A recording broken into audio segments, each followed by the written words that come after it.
YouTube. Well, I'm not moving into retro gaming channel just yet, but I have purchased myself a Commodore 64, and it was purchased off eBay. The funny thing with it, the purchase price was £64, so Commodore 64 for £64. It came with a bunch of games, and none of these is tested. Sold as seen, so it's going to be an interesting exploration. I expect that it's not in a very happy state. If you look at the quality of the case, it is definitely less than perfect. Got some of these lines in it, which are where cables have crossed over the top of it, and again across the back there. Most noticeable on the tape deck. So the tape deck here, as you can see, has got the same sort of scarring on it. Does open up, which is nice. Has all the right connectors, ground strap, etc. Do have two power supplies. The brick of death, which I suspect has failed at some point. It's got an issue with its fuse on the back there. And then this particular power supply, which is an aftermarket, a micromate. I'm going to test the micromate to see what its voltages are, but I suspect both power supplies are unhappy, and I'm not going to risk it. So I will buy an aftermarket and wait for that to come in. In the meantime, what I will do is I will open up the C64. We can explore the inside of it and see how that looks. Hopefully all of the components are still within the C64. Chances are the power supply is out of spec, and as a result of which I'm probably suspecting that it may well have damaged the C64, but it was sold as seen, fingers crossed. Without further ado, let us have a look inside the power supply and see if this one is outputting 10 volts and 5 volts, or if it's outputting something even worse. So the next shot will be of this opened up and having a look inside. Okay, so we have a little multimeter, and there's the power supply. I've undone the screws. Genuinely, I have not opened this up yet inside. So let's have a look at this together. So first off, here's the label.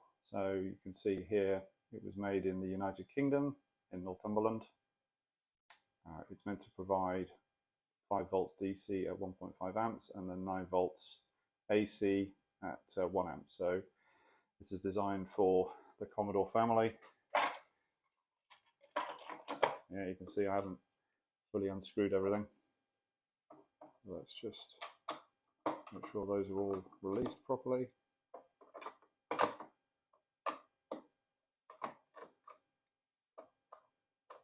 Could obviously be something else holding onto it, but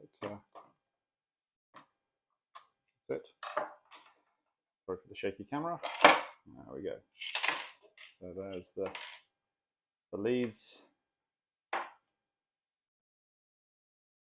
So I thought I might be able to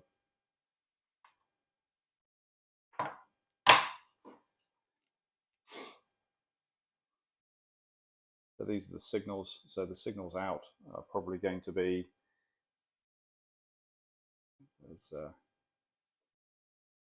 we've got a capacitor there. Seems to be a Samsung.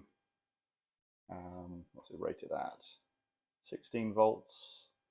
Fairly modern device because it's showing the negative there. 4,700 microfarads.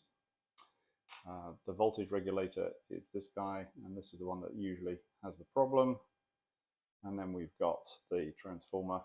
So there's the mains feed, and then coming out of that, you're going to have the 9 volt and the 5 volt. So I think to get to this, the easiest way of doing that is going to be releasing 1 or 2 screws. I mean, it's the transformer is screwed down on here. All these 4. It's got a heat sink around it. And then there's a screw here. Seems to be a screw missing on this part of the circuit board. So I will try and see if If it's just that one screw holding it on, I suspect it's probably all of the screws and the transformer is bonded on at this point. But let me take a look and see if we can see what the voltage is. Okay, so I've set up the multimeter now. Let's take a quick look at how this looks. So you've got two sets of circuits. This circuit over here looks to be the feed-in for the 5-volt rail. There's your 5-volt regulator being connected in here. And then this side is the AC coming from the transformer. So if we just, I can see there's a red lead leading to this area. So this is going to be your positive and your negative. Oh, I haven't turned it on. Let me turn the power supply on. Power supply is now on.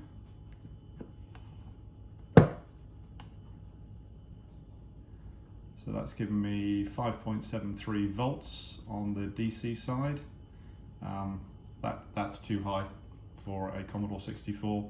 Everything I've read up on it, everything I've watched recommends it should be, no more than just over 5 volts. So maybe 5.06 to 5.1 is okay, but 5.7 is, you're up into nearly 6 volt range. Let's have a look at the AC side. So the AC feed is this side, doesn't matter which side I go on this one.